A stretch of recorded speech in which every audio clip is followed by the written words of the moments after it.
a todos y a todas. Gracias por acompañarnos una vez más en una nueva charla.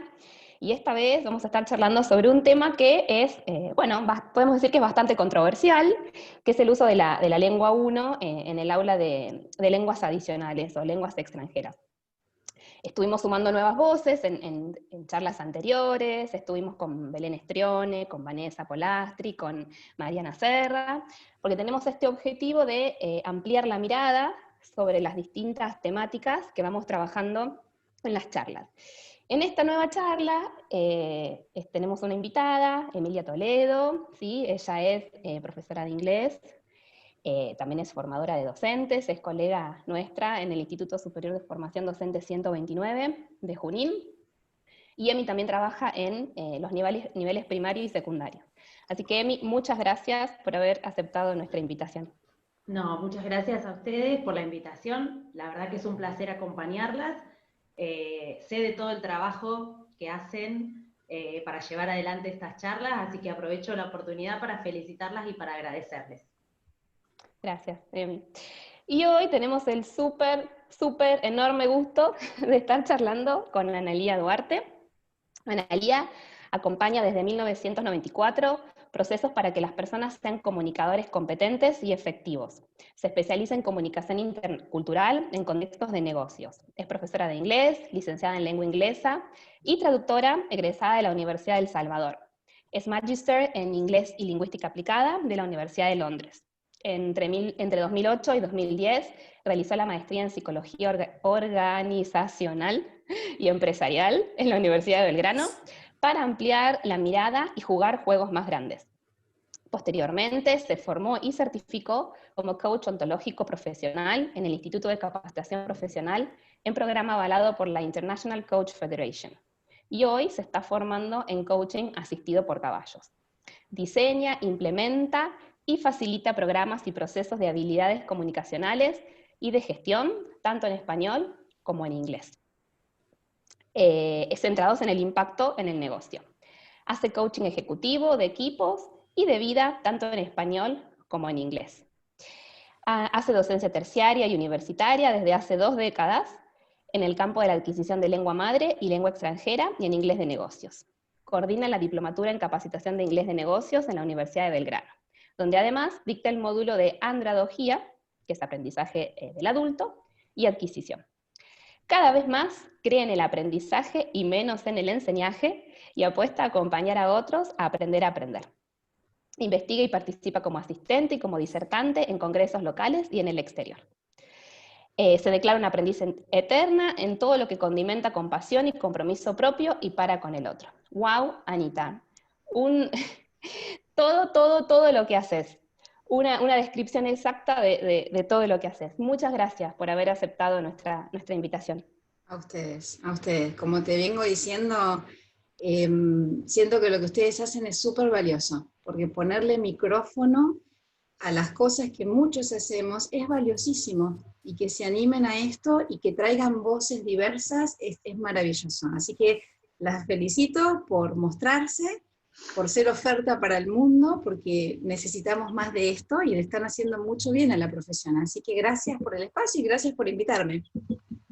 Gracias a vos. Me da mucho placer volverme a encontrarme con vos, Pau, después de haberte tenido como alumna y tutorear tu tesis hace unos años. Un placer enorme para mí, siempre. Gracias. Bueno, gracias, Ana, por estar acá hoy con nosotros. Hoy vamos a hablar de esto de, como decía Pau al principio, el lugar que ocupa la lengua 1, la lengua propia. Vamos a estar hablando justamente de estos términos en la clase de lenguas. Y sabemos que ha sido objeto de debate por años, ¿sí?, en nuestra área. En un principio se consideraba la lengua 1 como interferencia en la adquisición y de otra lengua, de una lengua adicional, y hoy se la ve más como un recurso, ¿sí? Entonces, nuestra primera pregunta tiene que ver justamente con esto, con los términos que usamos, que utilizamos para referirnos a las dos lenguas. Venimos escuchando términos como lengua 1, lengua madre, lengua nativa, lengua de escolarización, lengua propia, ¿sí? Y para referirnos a la lengua que estamos aprendiendo, escuchamos los términos lengua 2, lengua extranjera, lengua adicional, lengua otra, ¿sí? Y probablemente hay más términos. ¿Hay algún término correcto para cada una de estas lenguas en nuestro contexto? ¿Cuáles son y por qué? Bien. A ver, a mí me gusta y me gustaría proponerles soltar correcto e incorrecto, porque creo que es algo que atraviesa a toda nuestra profesión y en todas las aristas, desde cómo corregimos, hasta cómo etiquetamos, hasta cómo adherimos a ciertas prácticas en contraposición con otras. Yo creo que todo es situacional. Entonces, correcto o incorrecto, y depende. Como dice la canción, depende, todo depende, según cómo se mire, ¿no? Entonces, más que correcto, por ahí es recomendable, o qué me hace más sentido a mí en mi contexto, porque de hecho, nosotras 4 estamos trabajando en Argentina, ¿sí? Pero ni siquiera estamos trabajando en el mismo contexto, con lo cual mi contexto de inglés de negocios es totalmente distinto al contexto de quien trabaja en una escuela. Entonces quizás es, bueno, escucho todo y compro lo que hace sentido para mí. Y para mí es para mí y para cada una de ustedes, ¿no? Para cada uno. Técnicamente, L2 es cualquier lengua que sea diferente de la lengua madre. Es decir, la lengua que aprendo cuando ya tengo otra lengua cableada en mi cerebro. De hecho, cuando nace la teoría de interlengua, ya por el año 72, de la mano de Selinker, él lo que decía es esa lengua otra, esa lengua adicional, esa lengua segunda, que segunda no es literalmente segunda, puede ser políglota y hablar 10, y de la 2 a la décima son segundas lenguas. Es una lengua diferente de la materna cuando el aprendiz está tratando de comunicar significado, no forma. Es decir, no es quien recita, presente perfecto se forma de, sino cuando se están poniendo al servicio de comunicar algo con relevancia, con significado. Hay muchas miradas, múltiples miradas, en cuanto a cómo es que se aprende esa segunda lengua. Yo les voy a decir a la que yo adhiero. Y a propósito, nada de lo que yo diga acá tiene presunción de verdad. Esto es lo que yo construyo y vengo construyendo desde mi práctica profesional, desde mi propia lectura de muchos años, pero no es que la cosa sea así, ¿sí? Esta es mi lente, de donde yo miro para que también se encuadre desde donde hablo. A mí me hace mucho sentido pensar en la visión de lo que se llama full access o full transfer, pero con un pequeño twist, digamos. De hecho, a mí me gusta mucho la versión de Blake Broman, que habla de que el aprendiz de una segunda lengua construye él dice surrogate UG, es una gramática universal sustituta. ¿Qué significa esto? El aprendiz empieza a aprender una segunda lengua vía la primera, ¿sí? Y cuando esa primera lengua, es decir, cuando los mecanismos cognitivos de esa primera lengua ya quedan cortos, apela a algo, y ese algo, según el marco teórico al que uno siga, puede llamarse una gramática universal sustituta, o Selinker lo llama también la estructura, latent psychological structure, estructura psicológica latente. ¿Por qué? Porque dice, cuando aprendemos una segunda lengua, pasado el estadio crítico, ¿sí?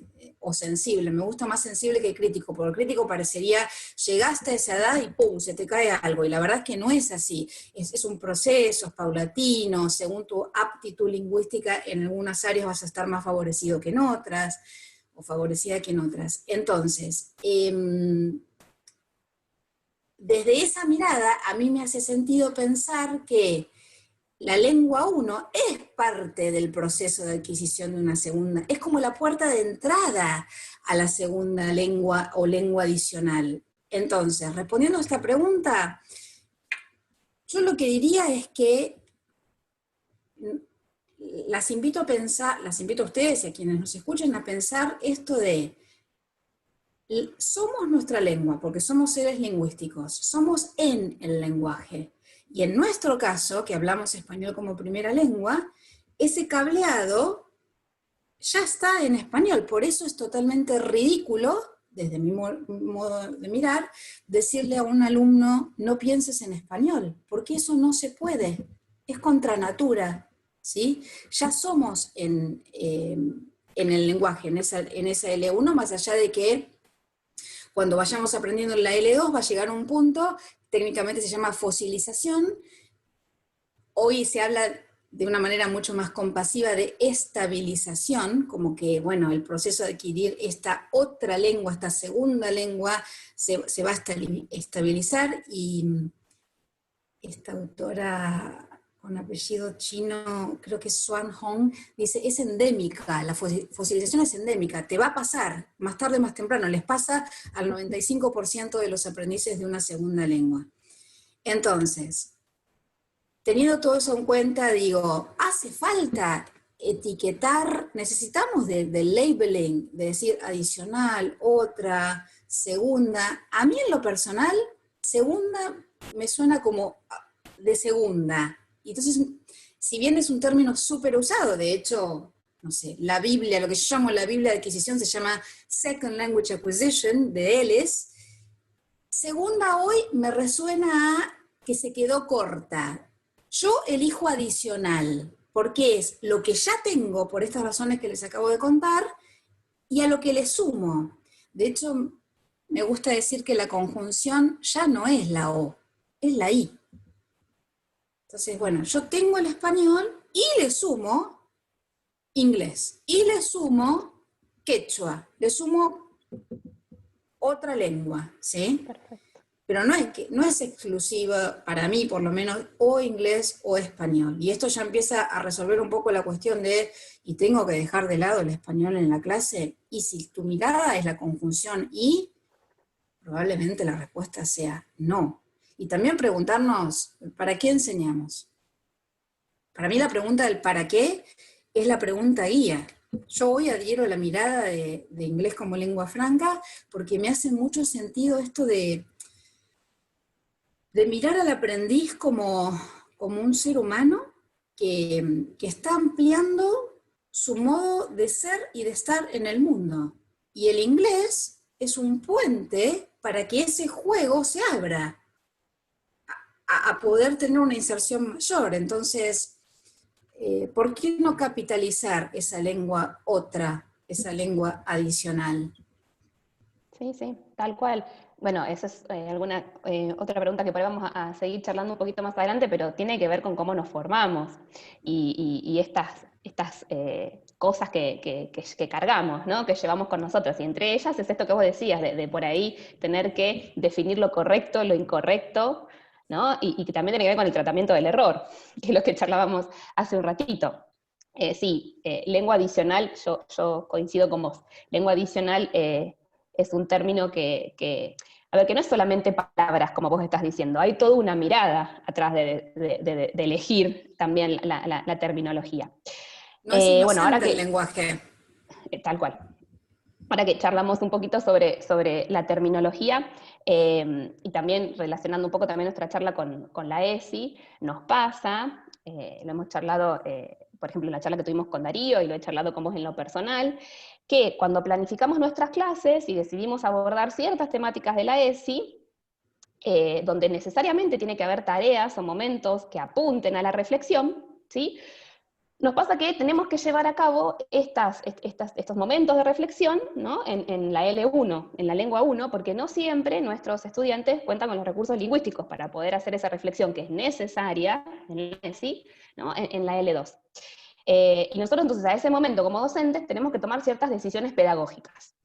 Y nosotros te invitamos a charlar porque nos parece que todo este bagaje teórico, todo este encuadre metodológico nos puede llegar a servir para precisamente encuadrar mejor, para me sale en inglés, support, para encuadrar mejor, fundamentar mejor estas decisiones pedagógicas.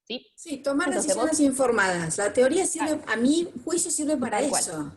¿Cómo la aplico? Leo teoría, me informo y la resignifico en mi contexto y tomo esta decisión con convicción.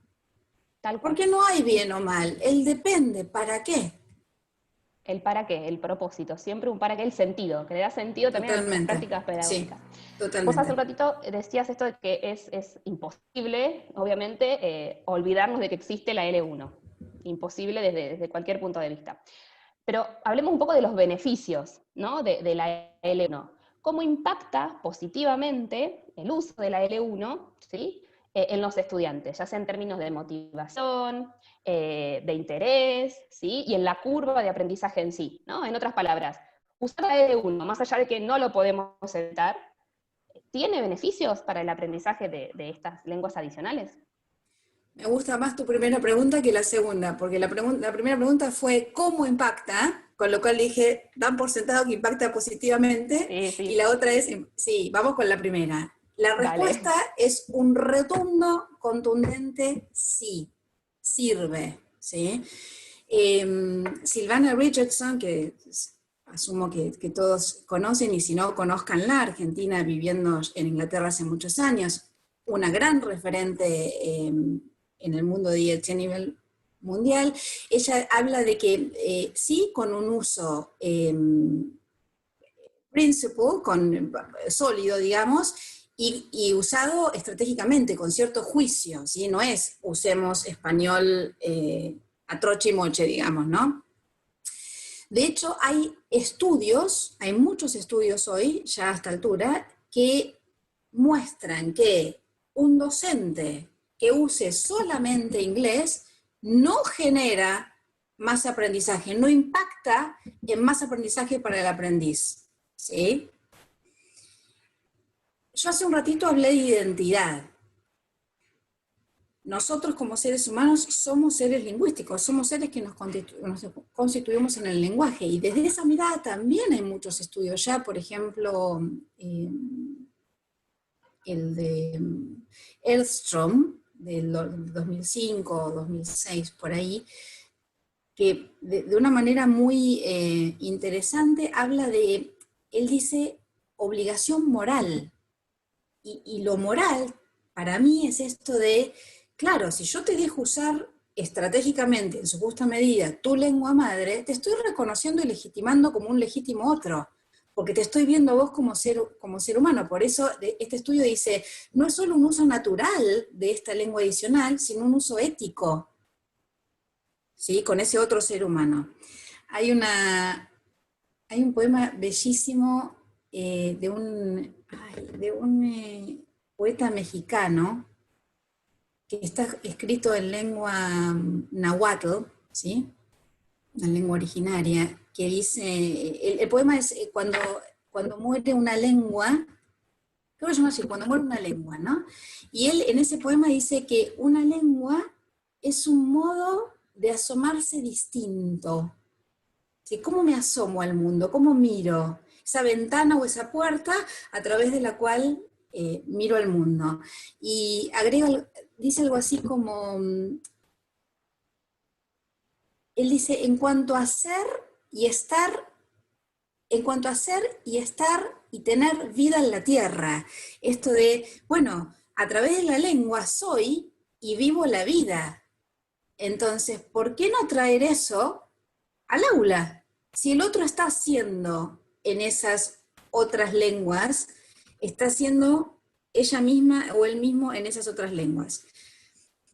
Otra razón recontra importante, que ya está bastante hablada a esta altura de nuestra evolución, es que cuando aprendemos una segunda lengua, una lengua adicional, nos movemos por elección de la seguridad de nuestra lengua madre, de lo seguro a lo inseguro.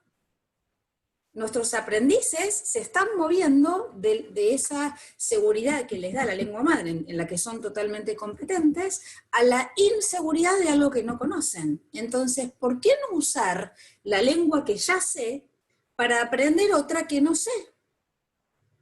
Especialmente me refiero a los estadios bien iniciales.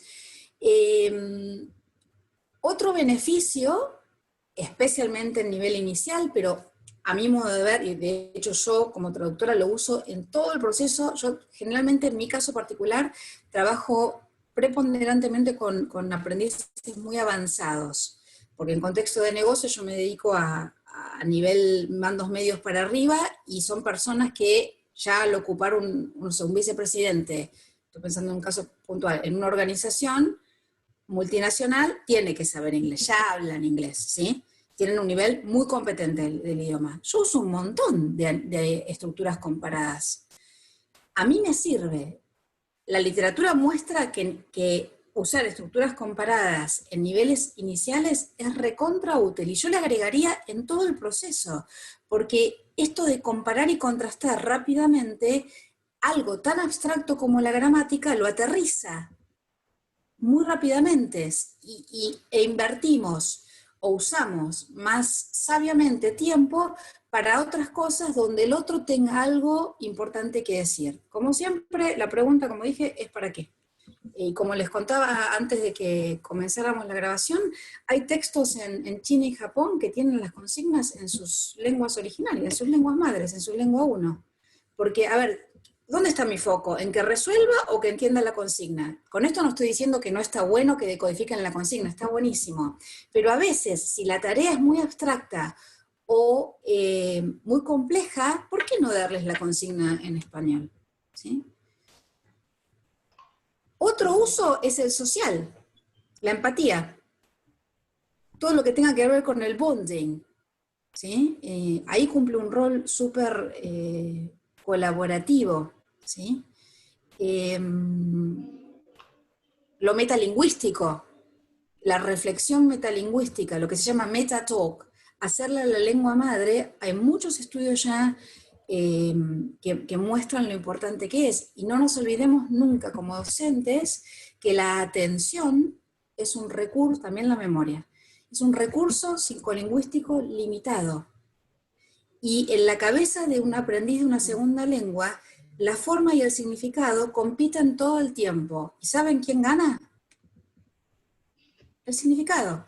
Entonces, si yo necesito que presten atención a la forma para que estiren su interlengua, algo tengo que negociar en mi presupuesto atencional para decir, ok, ahora como allano al camino para que pongan toda su atención ahí, y suelto por un rato lo otro. Por un rato, ¿sí? Entonces, en resumidas cuentas diría, lengua 1, lengua madre, sí, en su justa medida, obviamente. La literatura dice, hay diferentes miradas. En todo lo que yo leí, el rango máximo es el 15%, y el mínimo se dice un 4%, entre un 4 y un 15%. Ellis, Shintani hablan, por ejemplo, de un 15%. Es lo máximo que he leído, ¿sí? Mínimo 4, o sea, entre un 4 y un 10-15% de la clase está bien. Y la verdad que, no sé, una clase de hora y media, 10-15, no hace mucha diferencia. Ya más de eso no sería un uso estratégico, digamos, ¿sí? Entonces, usarlo sí en su justa medida, como en la dosis correcta, con un para qué muy claro, que el docente sepa para qué lo está usando, ¿sí? Y en el nivel indicado. Bien. Y más aún, Bueno, perdón, en nuestro entorno, que somos monolingües, hablamos la lengua de nuestros alumnos. Tenemos un tremendo recurso ahí, ¿por qué no explorarlo? sí. No sé, mi Bueno, mirada es esa. sí, pues justamente con la pregunta que vamos a seguir ahora está relacionada con esto que vos venías hablando, ¿no es cierto? De cuando nosotros armamos nuestro propio material, ¿no es cierto? Cuando no utilizamos un libro de texto ya estipulado, la pregunta iba a esto: ¿así es recomendable, ¿no es cierto?, beneficioso el uso de la L1 en el enunciado, en las consignas? Más que nada, pensándolo ahora, ¿no es cierto?, en este contexto de distanciamiento en el que estamos, donde no siempre las clases pueden ser mediadas por una videollamada, ¿no es cierto? A veces se envía solamente el material sin la posibilidad de tener por ahí este contacto virtual en cuanto a la explicación. Sí, entiendo. Lo mismo, lo reduciría al para qué. Necesito, es decir, yo como docente le pongo más foco a que resuelvan la consigna o a la consigna sí. O es la consigna parte de la resolución de la tarea, el ejercicio o la actividad que les esté haciendo hacer. No veo por qué no usarlo. La verdad que si te lo doy vuelta y digo, no sé por qué no lo usaría. Si tengo un para qué claro. Bien. Tal cual. Sí, no, De hecho, perdón, me estoy acordando de otra cosa. Sí. Hace poco leí un estudio donde se recomienda el uso intraoración, esto es para la oralidad, no para la consigna, ¿no? Intraoración y no interoración. La distinción intersentential y versus o en contraposición con intrasentential. Es decir, se recomienda la intervención crítica por ahí de un ítem lexical en el medio de todo un utterance como beneficioso. No así oraciones, es decir, hablar una especie de cocoliche, ¿no? Una oración en español, una oración en inglés. Entiendo. Sí. Todo esto que vos estás diciendo es súper, súper valioso, porque, a ver, nosotros por ahí podemos llegar a entender las razones por las cuales es beneficioso y demás, pero uno cuando charlamos con colegas docentes, ¿no? Nos encontramos con esto de, y bueno, tuve que usar español, ¿no? Como que se entiende el uso, se entiende que es imposible evitarlo, pero todavía, ¿no? Se sigue escuchando el peso del paradigma con el cual nos formamos. Entonces, esto que vos decís de, bueno, ¿y por qué no usarla? Está genial, ¿no? Como para poder interpelarnos nosotros mismos como docentes, nosotros, sí. Y poder también, como vos decís, ¿no? Reflexionar sobre nuestras prácticas, pero poder tomar toda esta teoría, ¿no? Que nos ayuda a fundamentar nuestras decisiones. Y es interesante lo que decís. Hay un estudio que, si no me equivoco, si no me falla la memoria, es de Ferrer, año 2008, una cosa así, que por ahí les puede interesar leerlo. Lo que se muestra ahí es que los docentes ven el uso de la lengua madre como necesario pero indeseable. Hay una tensión, y yo coincido con lo que acabas de decir. Para mí tiene que ver con nuestra formación. Chicas, yo vengo de una época, yo me gradué hace casi 30 años, el paradigma era English or Death. Tal cual. Para todos, para el alumno, para el profesor que osaba usar español. Entonces hay un tema ahí, me parece, hay una discrepancia en muchos sentidos. En el sentir interno del docente, sé que es necesario, pero no debería.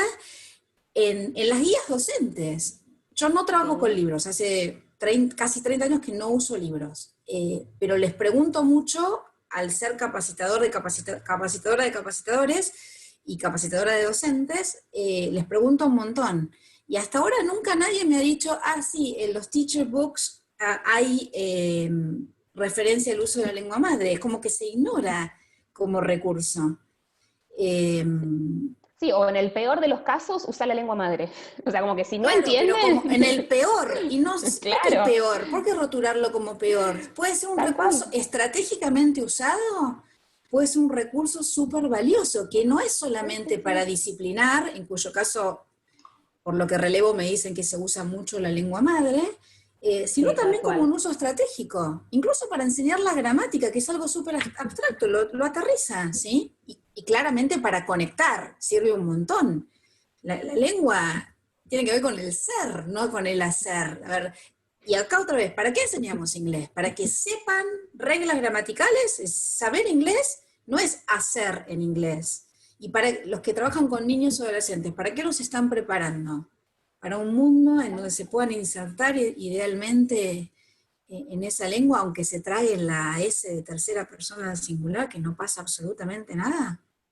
Tal cual es así. Yo ahora pienso en esto de que, no, en lugares donde he trabajado, esto de English Speaking Area, o sea, acá tenés el límite, ¿no? Ese límite concreto, que es un límite que no existe tampoco en nuestras cabezas desde un punto de vista de adquisición de lenguas, ¿no? Bueno, acá pasás este límite y es English Speaking Area, o sea, habla inglés, no hay manera de que podamos usar el español. Así que bueno. Ana, recién vos hablabas del uso estratégico que hacemos de la lengua en el aula. ¿Podemos ahondar un poquito más en eso? Sí.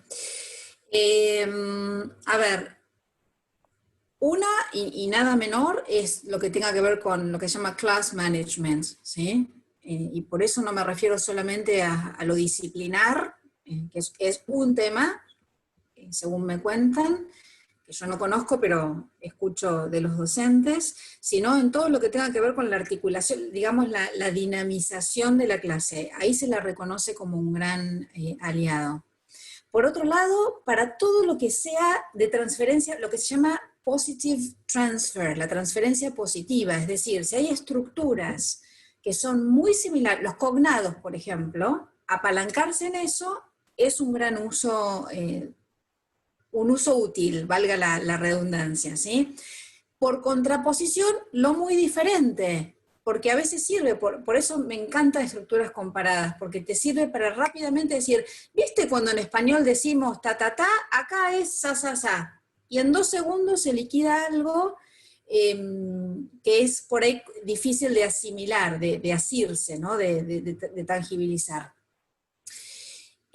Otro uso súper estratégico está muy bueno, siento yo, cuando el profesor de lengua trata de explicar y va por un lado y va para el otro, pero ¿cuál es el límite? Porque a veces se invierten largos minutos, eternos, en algo que cada vez como que es una bola de nieve que crece más, se genera como un enredo difícil, del cual es difícil salir, que se resolvería muy rápido con tan solo decir una palabra en español, y les dejamos al otro, y otra vez el para qué, ¿no? Si yo centro la mirada en el aprendizaje y en el aprendiz, yo tengo que salirme de escena lo más posible y simplemente facilitar y articular el proceso. Entonces, el tiempo de aire es del otro, no del docente, para mí, ¿sí? Entonces, eso también es un buen uso estratégico.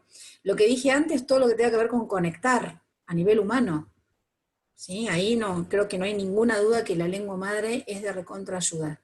El ejemplo que di del uso estratégico dentro de la oración, Macaro, en su estudio dice, bueno, que la lengua adicional funcione como lengua matriz, y la lengua 1 es como, ella llama el embedded language, ¿no? Es como la embebida dentro de una estructura mayor que la contenga.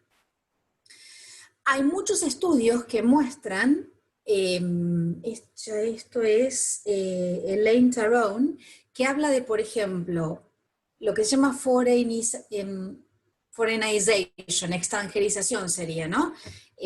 Difícil hablar estos términos en español, porque siempre los nombro en inglés. Foreignization, el switching, el pasar de una lengua al otro, el switcheo, o la traducción literal, hay evidencia que sirven. ¿Por qué? Y es contradictorio esto, pero atención, porque es con un doble mensaje, porque sirven porque el learner no se manca, ¿no? Es decir, no usa la estrategia de evitación, como no sé, me retiro de la conversación, a lo gaturro, digamos, siguen conversando, ¿sí? Con un costo, obviamente. Al seguir conversando, el flow de la conversación sigue, y ellos, ¿qué hacen? Krashen diría, se generan más inputs. Desde esa mirada está buenísimo.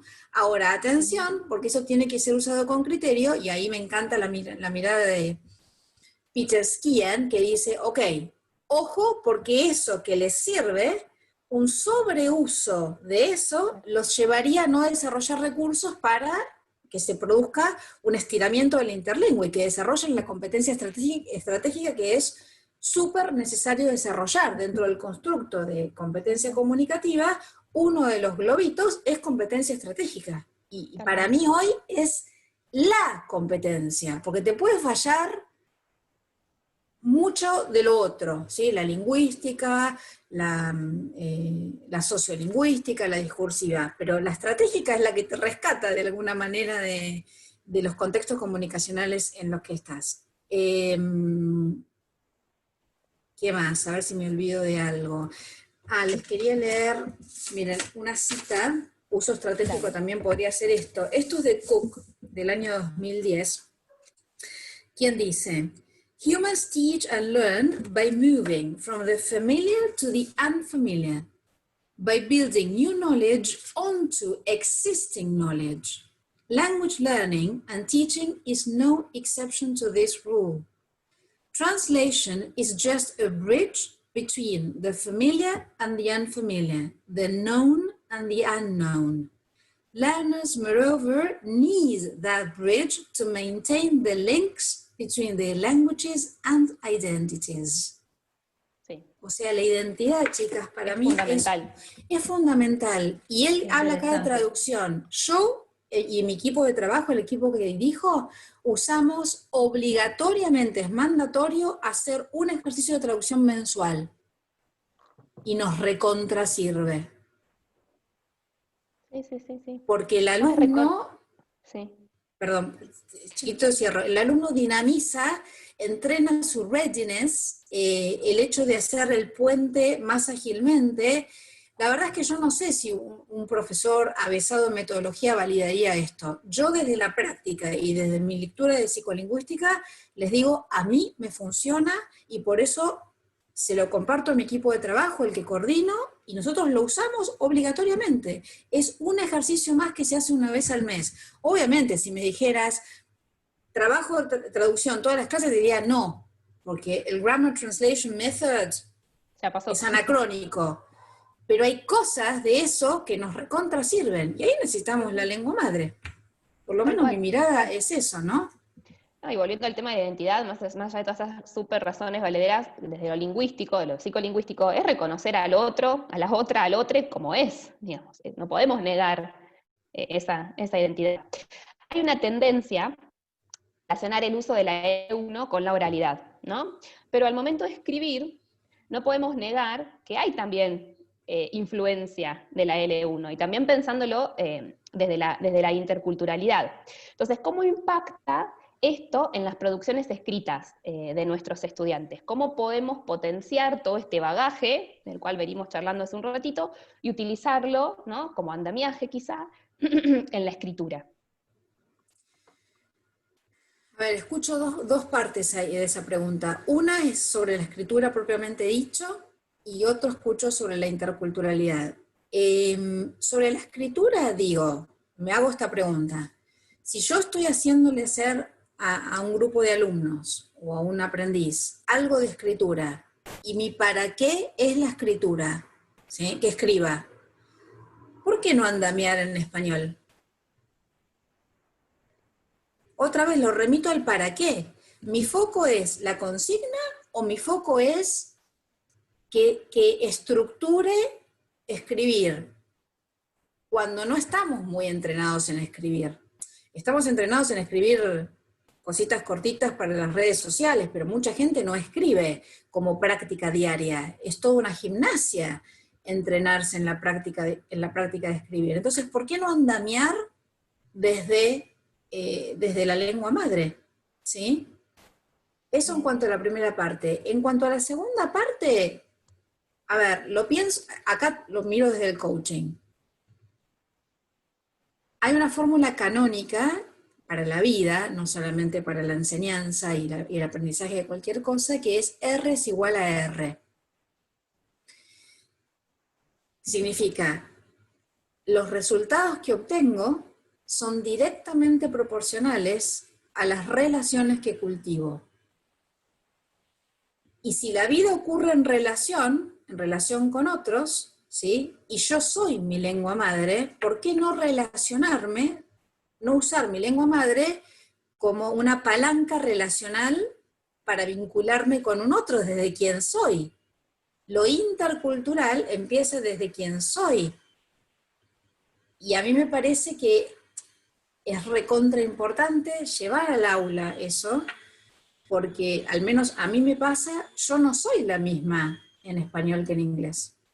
A veces el inglés me queda corto, porque no logro poner lo que soy, especialmente con emociones muy intensas, ya sea intensamente placenteras o intensamente displacenteras.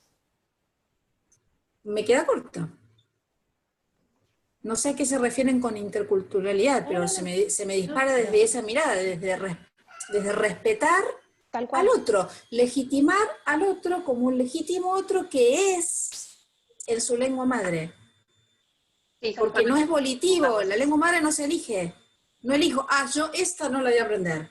Nazco Y el input, por eso Chomsky dice, la lengua madre crece en nosotros. Es un órgano, es biológica. Entonces, si crece, no puedo elegir, yo a esta vida no encarno con hígado, yo vengo sin hígado. No, no podés. Vas a nacer con un hígado, en el mejor de los casos. Bueno, lo mismo pasa con la lengua madre. Te sucede. Si tenés input, te sucede.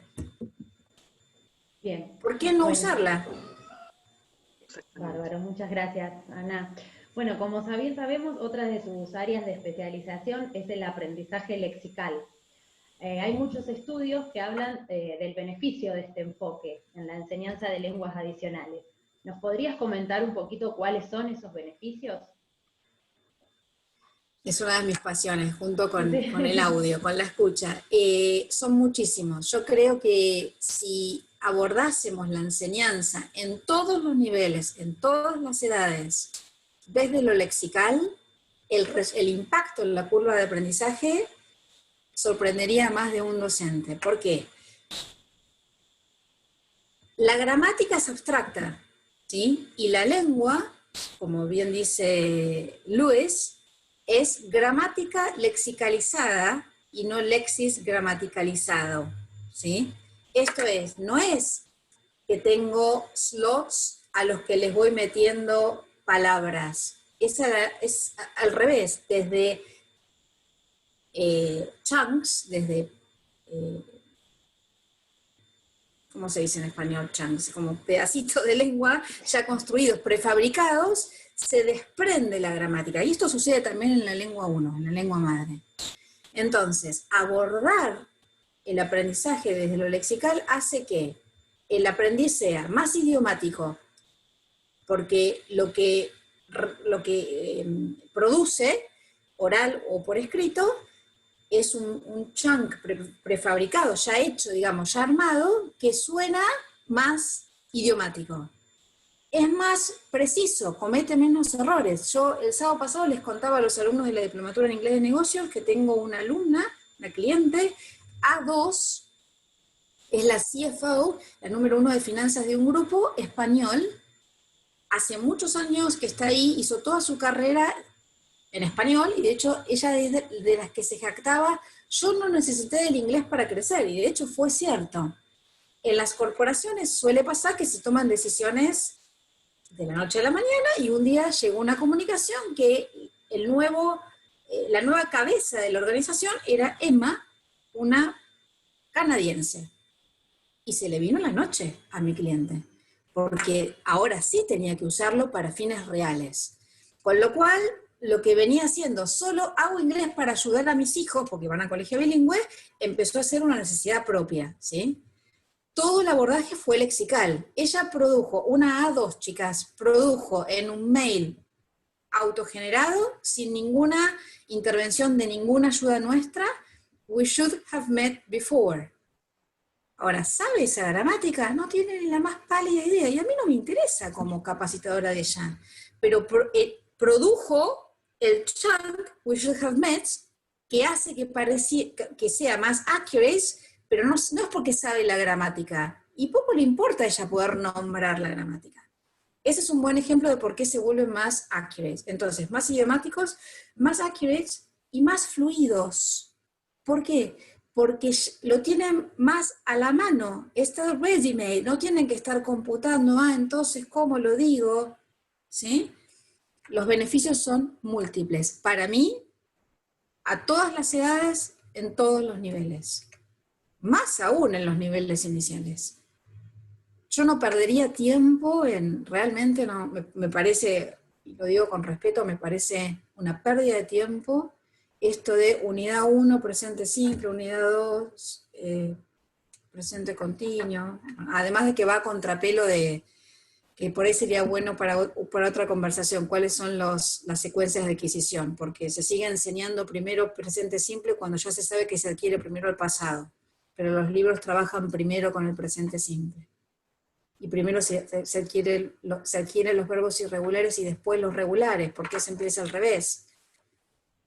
Hay mucha cosa que desde la adquisición podemos tomar para impactar en serio en la curva de aprendizaje. Tal cual, por eso decíamos que todo este conocimiento teórico, que la teoría no se da en el aire, sino que es todo lo que parece como muy, ¿no? muy académico, si se quiere, siempre tiene una bajada práctica concreta, digamos, no podemos como docentes, como profesionales, tomar decisiones al voleo, ¿no? Todos estos datos duros, ¿sí? que vos nos estás contando, nos sirven como para poder tomar decisiones, como decíamos antes, ¿no?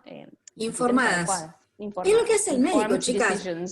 ¿Ustedes se imaginan que un médico solo lea literatura? Que está divino leer literatura. De hecho, yo lo hago. Pero no alcanza para enseñar la lengua. Bueno, Gaby, ¿vos querés cerrar? Sí. Bueno, Ana, para ir cerrando, vos mencionaste en varias oportunidades esto de la identidad, ¿no? La lengua 1, somos en la lengua, somos seres lingüísticos, dijiste en algún momento. Y sé que querés compartir algo con nosotras y con quien nos esté escuchando. Sí. Ahí veo. Un poema. Bueno, para cerrar, te invitamos a compartir este poema que tenés ahí listo. Gracias. Se llama Oda a la lengua materna. Porque somos todos criaturas nacidas de esa matriz sonora y con ella aprendimos la magia del entorno, los nombres de las cosas, los deslumbramientos. Porque los primeros pesares, los placeres primeros, fueron dichos con sus formas creadoras, guiando ocultas la comprensión tras la fuerza del sentimiento. Si acaso la distancia llenara de ruidos el ambiente y todos los caminos estuvieran cerrados impidiendo el regreso, la música de esa lengua cantaría para acunar nuestro desvelo. Eso somos. Aunque aprendamos muchas lenguas adicionales, la base, el cimiento, la raíz, el enraizamiento, en nuestro caso es del español. ¿Por qué dejarlo de lado? Sí. O al revés, fraseado más positivamente. ¿Qué podemos hacer para traer esto en su justa medida al aula? Sí. Como lo vemos en un momento, que esta charla también sea una invitación, ¿no? Una invitación a usar la L1 en nuestra aula, no solamente por razones lingüísticas o psicolingüísticas súper valederas, sino por esto que tiene que ver con el poema, ¿no? Porque somos, porque es nuestra identidad. Exactamente. Bueno, muchísimas gracias. Somos en el lenguaje. Somos en el lenguaje. Acá llegó mi hija. Muchísimas gracias, Ana, por haber aceptado nuestra invitación. Un placer siempre charlar con vos. Muchas gracias. Muchas gracias. Gracias a ustedes. Gracias a ustedes. Estoy disponible para cuantas veces necesiten. Gracias. Muy amable. Gracias, chicas.